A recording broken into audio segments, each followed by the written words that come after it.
இயேசு கிறிஸ்துவின் நாமத்தினாலே என்னுடைய அன்பின் வாழ்த்துக்கள். இன்றைக்கான தேவ வார்த்தை என்ன நினைக்கிறீங்கன்னாக்கா, என்னாகமம் 13ஆம் அதிகாரம் 30வது வசனத்துல நாம் உடனே போய் அதை சுதந்திரித்துக் கொள்வோம், நாம் அதை எளிதாக ஜெயித்துக் கொள்ளலாம்னு வசனம் இருக்கு. கர்த்தர் வாக்குத்தத்தம் பண்ணாருங்க இஸ்ரவேல் ஜனங்களுக்கு, உங்களுக்கு பாலும் தேனும் ஓடுற தேசத்தை தரன்ட்டு.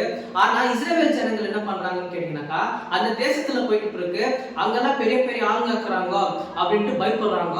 ஆனா சில பேர் என்ன சொல்றாங்கன்னு கேட்டீங்கன்னாக்கா, இல்ல இல்ல நம்ம அதை எளிதா ஜெயித்துக் கொள்ளலாம் அப்படின்னு சொல்றாங்க. உங்க கூட இருக்கிறவங்க என்ன பண்றாங்க நீங்க பாருங்க. நீங்க எதனா ஒரு பிசினஸ் ஸ்டார்ட் பண்ணும்போது, ஒரு புதுசா எதுனா வேலைக்கு போகும்போது, உங்க திருமண காரியம் இந்த மாதிரி நல்ல விஷயம் நடக்கும்போது நிறைய பேர் சொல்லுவாங்க, ஐயோ நல்லா முடியாது தம்பி, நிறைய பேர் இந்த மாதிரி தான் பண்ணி ஃபெயிலியர்ல போயிட்டு இருக்காங்க அப்படின்னு எல்லாம் ஒரு பார்த்து சொல்லுவாங்க. ஆனா நீங்க எதுக்கு நீங்க செவி கொடுக்கணும்னு நீங்க கேட்டீங்கன்னாக்கா, கர்த்தருடைய வார்த்தைக்கு மட்டும் தான் நீங்க செவி கொடுக்கணும். ஜனங்க சொல்றது தயவு செஞ்சு கேட்காதீங்க. ஜனங்க சொன்னாக்கா நீங்க கீழே தான் போவீங்க, கர்த்தர் சொன்னா நீங்க மேல போவீங்க. Thank you so much for watching. God bless you.